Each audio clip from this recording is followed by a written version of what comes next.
এখন টেলিভিশনে খেলা হচ্ছে না? ইয়ং জেনারেশন যারা আছেন কথা বলবেন। মাহে মুহররমে যখন আমরা নিশান উঠাই, আলাম পাক উঠাই, ইয়া হুসাইন লেখা পতাকা উঠাই, ইয়া আলী লেখা পতাকা উঠাই, ইয়া হাসান লেখা পতাকা উঠাই, নিশান উঠাই, কালো নিশান, লাল নিশান, এরকম ভাবে সবুজ নিশান, তখন এই নিশান পাকের বিরুদ্ধে, ফিলাকের বিরুদ্ধে, পতাকার বিরুদ্ধে এক শ্রেণীর মুসলমানেরা ফতোয়াবাজি করে। মুহররমে পতাকা উঠানো যাবে না, নিশান উঠানো যাবে না, মুহররমে এই ফ্ল্যাগ উড়ানো যাবে না, ইয়া হুসাইন লেখা উঠানো যাবে না। আরে ভাই, আমি আপনাদেরকে জিজ্ঞাসা করতে চাই, বলতে চাই, আজকে সারা বিশ্বব্যাপী খেলা হচ্ছে, সমস্ত অধিকাংশ রাষ্ট্র থেকেই অংশগ্রহণ করতেছে। আপনার এলাকার মধ্যে, আপনার গ্রামের মধ্যে এই সমস্ত সাপোর্টার আছে কি আছে না? কেউ আছে ব্রাজিলের, কেউ আছে আর্জেন্টিনার, কেউ আছে জার্মানির, আছে কি আছে না? কেউ আছে ইরানের, কেউ সৌদি আরবের। বিশাল বিশাল পতাকা এক গ্রাম থেকে আরেক গ্রাম, এক পাড়া থেকে আরেক পাড়া, বাজারের এই মাথা থেকে ওই মাথা পর্যন্ত টানিয়েছে কিনা? বাড়ির ছাদের উপরে এই আর্জেন্টিনার পতাকা, ব্রাজিলের পতাকা উড়িয়েছে কিনা?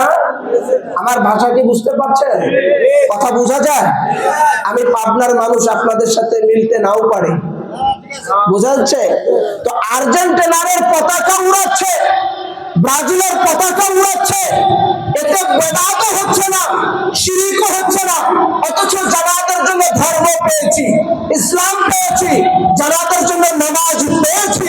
যেই ইসলাম ময়দানে কারবালাতে ইমাম হুসাইন শহীদ না হলে এই পর্যন্ত ইসলাম আর ধর্মই পেতাম না, সেই ইমামে হুসাইনের জন্য, ওনার স্মরণে, ওনাকে ইয়াদ করে, ওনাকে স্মরণ করে, ওনাকে ইয়াদ করে, ওনাকে স্মরণ করে, ওনার মুহররমকে শোকাহত হয়ে যাওয়ার জন্য, শোক পালনের জন্য কালো নিশান, সবুজ নিশান, লাল নিশান, বিভিন্ন কালারের নিশান মুবারক উঠানো, এটা যারা যারা বেদাত বলে, আমি আপনাদেরকে বলতে চাই, গ্রামের মধ্যে যে আর্জেন্টিনা, ব্রাজিলের, জার্মানি, ইরানের, সৌদি আরবের বিভিন্ন ফিলাকার পতাকা উড়াচ্ছে, এটা কোন হাদিসে আছে, কোন কিতাবে আছে, এটা কোন ফতোয়া দিয়ে জায়েজ করবেন?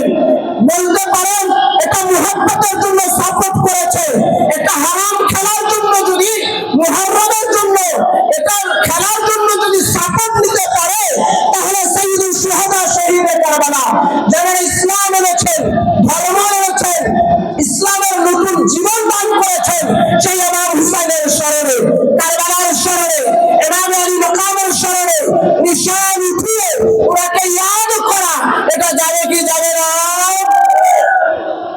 আর্জেন্টিনার গেঞ্জি পরে কি পরে না? পরে না? কেন পরে?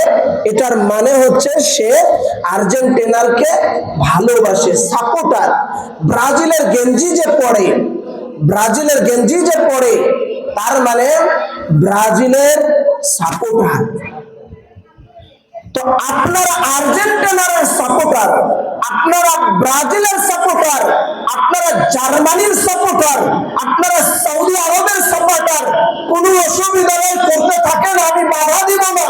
কিন্তু যখন আমরা মুহররমে উঠাই, আমরা না আর্জেন্টিনার সাপোর্টার, না ব্রাজিলের সাপোর্টার, না সৌদি আরবের সাপোর্টার, আমরা দল কার করি ইমামে হুসাইনের, ইমামে হুসাইনের পতাকা উঠাই, তার মানে আমরা কারবালার সাপোর্টার, গাদির গুলোর সাপোর্টার, আহলে বাইতের সাপোর্টার, আহলে বাইতের মোহাব্বত করি, পাকে পঞ্জাতুল পাকের মোহাব্বত করি, আর ইমামে হুসাইনের ভক্ত আছি, ওনার মাননেওয়ালা আছি, ওনার সাপোর্টার আছি, ওই জন্য ওনার পতাকা আমরা উঠাই।